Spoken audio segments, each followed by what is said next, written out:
নমস্কার বন্ধুরা, কম্পিটিটিভের দুনিয়া আপনাদের প্রত্যেকে স্বাগত এবং আপনাদের সাথে আছি আমি পর্ণদীপ। আর আমরা ইন্ডিয়ান ইকোনমি রমেশ সিং থেকে আলোচনা করছিলাম। তো ইনফ্লেশন আমরা কমপ্লিট করে ফেলেছি, ইনফ্লেশনের যে ধারণাগুলো কনসেপ্টগুলো আমরা ক্লিয়ার করে ফেলেছি, কিন্তু আমাদের একটা টপিক এখনও বাকি রয়েছে যে ইনফ্লেশনকে কীভাবে নিয়ন্ত্রণ করা যায়, বা CRR, SLR, repo rate, reverse repo rate, এসবের দ্বারা ইনফ্লেশন কীভাবে কন্ট্রোল হয়, ডিফ্লেশন কীভাবে কন্ট্রোল হয়, তো সেগুলো আমরা জানবো। এবং আরবিআই কীভাবে এগুলোকে কন্ট্রোল করে সেগুলো জানবো। চলুন ভিডিওটা শুরু করা যাক। তারপরে ছোট্ট একটি রিকোয়েস্ট, এগিয়ে চলো 2.0 চ্যানেলটি সাবস্ক্রাইব করতে ভুলবেন না। এই চ্যানেলে জেনারেল সায়েন্সের সমস্ত রকমের ভিডিও পাবেন এবং এই চ্যানেলের লিঙ্ক আমি আমার ডেসক্রিপশন বক্সে দিয়ে দেবো। আর আমার প্রতিটি কারেন্ট অ্যাফেয়ার্সের পিডিএফ পেতে এগিয়ে চলো এই টেলিগ্রাম চ্যানেলে অবশ্যই যোগদান করুন এবং এর লিঙ্ক আমি আমার ডেসক্রিপশন বক্সে দিয়ে দেবো। তো চলুন প্রথমে আমরা সিআরএর সাথে কীভাবে কানেক্ট করা যায় সেগুলো দেখবো এবং ফাইনালি আমি একটা এই যে লিস্টটা দিয়ে দেবো যাতে আপনাদের কোনো রকম প্রবলেম না হয়। কিন্তু তার আগে দরকার সিআরআর কি, এসএলআর কি এবং ওএমও কি, আমি আরেকবার ধারণা ক্লিয়ার করে দেবো। তার আগে একবার ইনফ্লেশনটা বলে দিই। যদি মার্কেটে কোনো জিনিসের দাম বেড়ে যায় এবং প্রত্যেকের কাছে টাকা বেশি এসে যায়, তাহলেই আপনি বুঝে নিন সেটা ইনফ্লেশন হচ্ছে। তো সিম্পল অর্থে আমি বলে দিলাম, মানুষের কাছে টাকা বেশি এসে যাচ্ছে এবং প্রত্যেকের জিনিসের দাম বাড়ছে, তাহলে ইনফ্লেশন হচ্ছে। এবার দেখুন সিআরআর কি। প্রত্যেকটা ব্যাংকে কিছু টাকা ক্যাশ আকারে আরবিআইয়ের কাছে জমা রাখতে হয়। না হলে ব্যাংক যদি ডুবে যায়, হঠাৎ করে ব্যাংকে যারা টাকাটা জমা রেখেছে তাদের টাকাটা কোথায় পাবে? তাদের টাকা তো ব্যাংক ফেরত দিতে পারবে না। তো সেহেতু সিআরআর রূপে ক্যাশ হিসেবে কিছু টাকা ব্যাংককে, যে কোনো শিডিউল কমার্শিয়াল ব্যাংকে আরবিআইয়ের কাছে জমা রাখতে হয়। তো সেটা 4% হতে পারে এবং সেটাকেই বলা হয়, অর্থাৎ টোটাল ধরুন 100 টাকা ব্যাংকের ইনকাম হলো, এনডিটিএল 100 হলো, সেখান থেকে 4% ধরুন আরবিআইয়ের কাছে ক্যাশ আকারে জমা রাখতে হলো। তো এই ক্যাশ থেকে কিন্তু কোনো রকম প্রফিট ব্যাংকের হয় না। তো এটাই কিন্তু সিআরআর বলে, এই যে পার্সেন্টেজটা, এই পার্সেন্টেজটাকে সিআরআর বলে। এবার এই সিআরআর বাড়িয়ে কীভাবে বা সিআরআর কমিয়ে কীভাবে ইনফ্লেশনকে কন্ট্রোল করা হয় দেখুন। আচ্ছা, ছোট্ট একটা এক্সাম্পল দেবো। ধরুন একটা ব্যাংক রয়েছে, ব্যাংকের বর্তমান সিআরআর 4%, অর্থাৎ 4% ক্যাশ টাকা, 100 টাকা এনডিটিএল হলে ব্যাংকে, তার মধ্যে থেকে 4 টাকা ব্যাংকে আরবিআইয়ের কাছে রেখে দিতে হচ্ছে। ঠিক আছে, কোনো প্রবলেম নেই। এবার দেখুন বাজারে প্রচুর পরিমাণে ইনফ্লেশন এসে গেল, অর্থাৎ মানুষের হাতে প্রচুর টাকা। তো ব্যাংক তখন কি করবে? আরবিআই তখন কি করবে? ব্যাংকের এই সিআরআরটাকে 4% থেকে বাড়িয়ে ধরুন 6% করে দিল। ব্যাংকের সিআরআর 4% থেকে 6% করে দিল। তাহলে ব্যাংকের এনডিটিএল ধরুন আগে ছিল 100, এখন 6 টাকা তাকে আরবিআইয়ের কাছে জমা রাখতে হচ্ছে।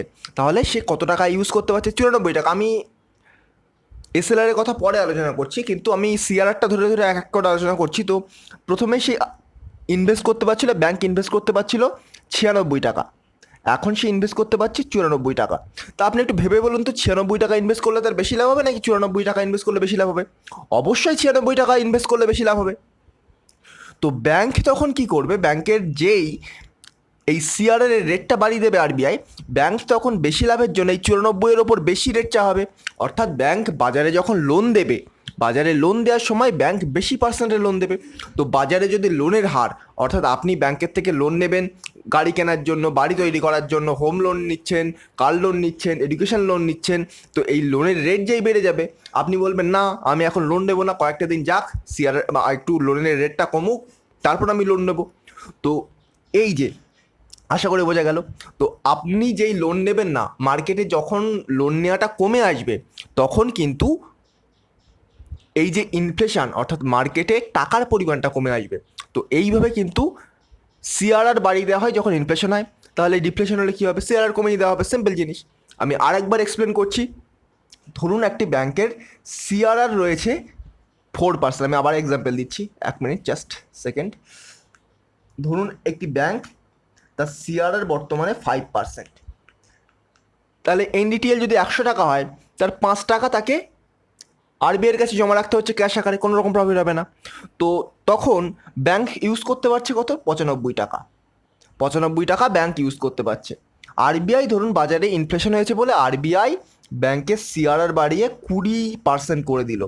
তখন ব্যাংক কত টাকা বাজারে ইনভেস্ট করতে পারবে, 100 - 20 কত, 80 টাকা ব্যাংক বাজারে ইনভেস্ট করতে পারবে। তা আপনি একটু ভেবে বলুন, 95 টাকা ইনভেস্ট করলে বেশি লাভ হবে নাকি 80 টাকা ইনভেস্ট করলে বেশি লাভ হবে? অবশ্যই 95 টাকা ইনভেস্ট করলে বেশি লাভ হবে। তো ব্যাংকের যখনই 80 টাকা ইনভেস্ট করতে হচ্ছে, তখন ব্যাংক সবসময় চাইবে আমার লাভ বেশি হোক। তো 80 টাকা ইনভেস্ট করলে বাজারে যখন ব্যাংক টাকা ছাড়বে, বাজারে যখন লোন দেবে, তখন লোনের হারটা বাড়িয়ে দেবে বেশি টাকা আদায় করার জন্য। তো 80 টাকা যখন ব্যাংক ইনভেস্ট করতে পারছে, অর্থাৎ 20% যখন সিআরআর হচ্ছে, তখন কিন্তু ব্যাংক তার রেটটা বাড়িয়ে দিচ্ছে, লোন দেওয়ার যে রেট সেটাকে বাড়িয়ে দিচ্ছে। তার ফলে বাজার লোন নিতে পারছে না, মার্কেট থেকে আপনি লোন নিতে পারছেন না, হোম লোন নিতে পারছেন না, কার লোন নিতে পারছেন না। লোন যখন আপনি নিতে পারবেন না, তখন আপনার হাতে টাকাটা কমে আসবে, মার্কেট টাকাটা কম ঘোরাঘুরি করবে। অর্থাৎ একটা জিনিস দেখুন, শুধু আপনার হাতে নয়, কিন্তু আপনি যে কারটা কিনবেন, যে ওই গাড়ির দোকানের মালিক, তার কাছেও কিন্তু আপনি টাকাটা দেবেন, তারপরে গাড়িটা দেবে, তারও ইনকাম হচ্ছে, আপনিও লোন নিচ্ছেন, মানে টাকাটা কিন্তু সার্কুলেট হচ্ছে। অর্থাৎ বাজারে টাকাটা তাহলে কমে আসছে, বোঝা গেল? তো সিআরআর বাড়িয়ে কিন্তু তাহলে ইনফ্লেশন কন্ট্রোল করা হয়, এবং সিআরআর কমিয়ে তাহলে ডিফ্লেশন কন্ট্রোল করা হয়। Simple fact. সেম ফ্যাক্ট হবে এসএলআর এর কাছে। আমি এসএলআর আরেকবার কি বলে দিই। ব্যাংককে নিজের কাছে প্রায় 18%-এর কাছাকাছি বর্তমান এসএলআর রয়েছে, তো 18.75 প্রবাবলি। তো 18%-এর কাছাকাছি ধরুন ব্যাংককে নিজের কাছে গোল্ড, ক্যাশ এবং গভর্নমেন্ট সিকিউরিটি আকারে কিছু টাকা এনডিটিএল ধরুন 100 টাকা ব্যাংকে, সেখান থেকে 18 টাকা ব্যাংকে এসএলআর হিসেবে রেখে দিতে হয় নিজের কাছে। তো ক্যাশ থেকে তো কোনো রকম টাকা বাড়ে না, তো সেখানে আপনার ক্যাশ থেকে যেহেতু টাকা বাড়ে না, কিন্তু গোল্ড এবং গভর্নমেন্ট সিকিউরিটি থেকে কিন্তু টাকাটা বাড়ে, ইনক্রিজ হয়।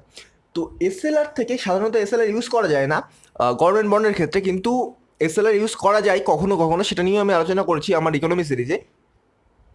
তো এবার দেখুন, তাহলে এসএলআর বাড়াতে হবে না কমাতে হবে? ধরুন আরবিআই একটা ব্যাংকের এসএলআর বাড়িয়ে দেবে। তো ধরুন ব্যাংকের প্রাথমিক এসএলআর ছিল 20%, তাহলে ব্যাংক ইনভেস্ট করতে পারছিল কত, 80 টাকা। আরবিআই করলো কি, সেই ব্যাংকের এসএলআর বাড়িয়ে করে দিল 40%। তো ব্যাংক তাহলে ইনভেস্ট করতে পারবে কত? ব্যাংক তখন ইনভেস্ট করতে পারবে 60 টাকা। তো ব্যাংক 80 টাকা ইনভেস্ট করলে বেশি লাভ হবে 60 টাকার থেকে। তো ব্যাংক তখন কি করবে, যখন 60 টাকা ইনভেস্ট করতে পারবে, অর্থাৎ ব্যাংকের যখন এসএলআর 40% হবে, এসএলআর যখন বাড়িয়ে দেওয়া হবে, তখন ব্যাংক করবে কি, তার লোন রেট, অর্থাৎ মার্কেটে যে লোনটা দেবে সেই লোনের হার বাড়িয়ে দেবে, একদম সিআরআর এর মতো, সেম টু সিআরআর। তো তার লোনের হার বাড়িয়ে দেবে, তারপরে মার্কেটে টাকা সার্কুলেট কম করবে, মার্কেটে টাকা কম আসবে, তার ফলে কি হচ্ছে, তার ফলে হচ্ছে কি, বাজারে ইনফ্লেশন কন্ট্রোল হয়ে যাচ্ছে। তো সেমভাবে, সেম ওয়েতে এসএলআর কমিয়ে দেওয়ার ফলেও কিন্তু এই যে মার্কেটে ডিফ্লেশন কন্ট্রোল হয়। তো নেক্সট আমরা দেখবো ওএমও বা open market operation. Open market operation আমি কী বলেছিলাম, ধরুন মার্কেটে ইনফ্লেশন আছে, মার্কেটে ইনফ্লেশন আছে, মার্কেটে প্রচুর পরিমাণে টাকা এসে গেছে। তো ব্যাংক তখন কি করবে, ব্যাংক অ্যাকচুয়ালি এটা আরবিআইয়ের সাথে হয়, আরবিআই তখন কি করবে, আরবিআই করবে কি, এর গভর্নমেন্ট সিকিউরিটি যত আছে, সেই গভর্নমেন্ট সিকিউরিটিটা বিক্রি করে দেবে। অর্থাৎ গভর্নমেন্ট সিকিউরিটি আরবিআই মার্কেটে বিক্রি করে দেবে। তো মার্কেটে যদি গভর্নমেন্ট সিকিউরিটি বিক্রি করে, তাহলে কী হবে, টাকাটা তো মার্কেট থেকে আরবিআইয়ের কাছে চলে আসছে, অর্থাৎ মার্কেট থেকে টাকাটা উঠে আসছে। আবার আরবিআই কি করবে, যখন ডিফ্লেশন হবে, তখন গভর্নমেন্ট সিকিউরিটি মার্কেট থেকে কিনে নেবে, তার ফলে কি হচ্ছে, আরবিআই মার্কেটে টাকা ছাড়ছে। আশা করি বোঝা গেল। ইনফ্লেশন যখন হচ্ছে, আরবিআই গভর্নমেন্ট সিকিউরিটি মার্কেটে বিক্রি করে দিচ্ছে, অর্থাৎ টাকা উঠে আসছে, ইনফ্লেশন কন্ট্রোল হয়ে গেল। যখন ডিফ্লেশন হচ্ছে, আরবিআই গভর্নমেন্ট সিকিউরিটি কিনে নিচ্ছে, অর্থাৎ মার্কেটে টাকা দিচ্ছে। তো এইভাবে কিন্তু ইনফ্লেশন এবং ডিফ্লেশনকে কন্ট্রোল করা হয়। তো আজকে আমরা 3টে টুল দেখলাম, এবং ফাইনালি এইটা আপনারা অবশ্যই নোট করে নেবেন, নাহলে কিন্তু আপনি যতক্ষণ যা বুঝেছিলেন ধরে রাখতে পারবেন না মাথায়। এগুলোকে কোয়ান্টিটিভ টুল বলা হয়, সিআরআর, এসএলআর, ওএমও, এগুলোকে ব্যাংকের কোয়ান্টিটিভ টুল বলা হয়। তো এই কোয়ান্টিটিভ টুলের মধ্যে সিআরআর, এসএলআর রয়েছে। ইনফ্লেশনের সাথে ফাইট করার জন্য সিআরআর এবং এসএলআরকে ইনক্রিজ করা হয়, ডিফ্লেশনের সাথে ফাইট করার জন্য সিআরআর, এসএলআরকে ডিক্রিজ করা হয়। ওপেন মার্কেট অপারেশনের ক্ষেত্রে কি, ইনফ্লেশনের সাথে ফাইট করার সময় আমরা দেখলাম ওপেন মার্কেট অপারেশনের ক্ষেত্রে গভর্নমেন্ট সিকিউরিটি, এখানে কিন্তু গভর্নমেন্ট সিকিউরিটি সেল করা হয়, এবং ডিফ্লেশনের সাথে ফাইট করার সময় ওপেন মার্কেট অপারেশনের ক্ষেত্রে গভর্নমেন্ট সিকিউরিটি বাই করা হয়। তো এই ছিল টোটাল আজকে আলোচনার বিষয়। এই ছকটা আপনাদের সবচেয়ে ইম্পর্ট্যান্ট। আপনি যদি এতগুলো জিনিস বুঝতেও না পেরে থাকেন, আমি যথেষ্ট ভালোভাবে বুঝিয়েছি, তো আপনারা যদি বুঝতে না পেরে থাকেন, আরেকবার লেকচার শুনুন, তাও যদি বুঝতে না পারেন, আপনারা জাস্ট কিচ্ছু করার দরকার নেই, এই নোটটা জাস্ট মুখস্থ, এই নোটটা মুখস্থ, এখান থেকে কিন্তু কোশ্চেন কমন আসবে, এই নোটটা সম্পূর্ণ মুখস্থ করা চাই। তো এর থেকে কিন্তু একটা পয়েন্টও বাদ দেওয়া যাবে না। কোয়ান্টিটিভ টুল, সিআরআর, এসএলআর, ওএমও, এগুলো ইনফ্লেশন ফাইট করার সময় সিআরআর, এসএলআর বাড়াতে হবে, ডিপ্লেশনের সাথে ফাইট করার সময় ডিক্রিজ করতে হবে, ওপেন মার্কেট অপারেশনের সময় সেল করতে হবে, আর ডিপ্লেশনের সাথে ফাইট করতে গেলে বাই করতে হবে। তো এখানে আমি অতটাও ডিটেলস আলোচনা করিনি, জাস্ট বেসিক ধারণা দিয়ে গিয়েছি।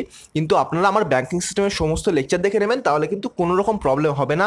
CRR, SLR, open market operation এগুলো বুঝতে, ইনফ্লেশন কী এগুলোও বুঝতে অসুবিধা হবে না।